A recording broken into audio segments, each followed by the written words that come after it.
சரி வாங்க, சிதறிப்போன இந்த உலகத்துல நம்ம கவனத்தை எப்படி ஒருமுகப்படுத்துறதுன்னு பார்க்கலாம். தத்துவஞானி இப்னுல் கையிம் நமக்கிட்ட ஒரு ஆழமான கேள்வியோட தான் ஆரம்பிக்கிறார். நம்ம முன்னாடி 2 வழிகள் இருக்கு. பல கவலைகளால் சிதறிய இதயம், இல்லனா ஒரே குறிக்கோளோட ஒன்றுபட்ட இதயம். முதல்ல இந்த சிதறிய இதயத்தோட நிலைமையை பார்க்கலாம். நம்மள பலருக்கும் இது ரொம்ப பழக்கமான ஒண்ணுதான். இப்படி இருக்கும்போது நம்ம நோக்கமும் சரி, எண்ணமும் சரி, ஆளுக்கு ஒரு திசையில இழுக்கும். அதாவது நம்ம மனசு, உணர்ச்சிகள் எல்லாம் பல பள்ளத்தாக்குகள்ல தொலைஞ்சு போன மாதிரி ஒரு ஃபீல். ஆனா இதுல ஒரு மாற்றம் வரும்போது என்னாகும்? இந்த உருமாற்றம் எப்படி ஆரம்பிக்குது? சிதறிப்போன எல்லாத்தையும் ஒன்னா சேர்த்து ஒரே பக்தி மேல கவனத்தை கொண்டு வரணும். அப்போ மத்த எல்லா கவலைகளும் சேர்ந்து ஒரே ஒரு கவலையா மாறும். அது அல்லாவோட திருப்தி மட்டும்தான்.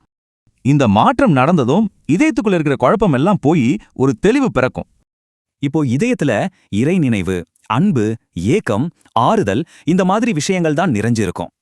இது வெறும் உணர்வுகள் மட்டும் இல்லைங்க, இதுதான் வாழ்க்கையை இயக்குற ஒரு பெரிய சக்தியா மாறுது. அவரோட கவலை, நோக்கம், உணர்வுகள் எல்லாமே இது சுத்தி தான் இருக்கும்னு இப்னுல் கையிம் அழகா சொல்றார்.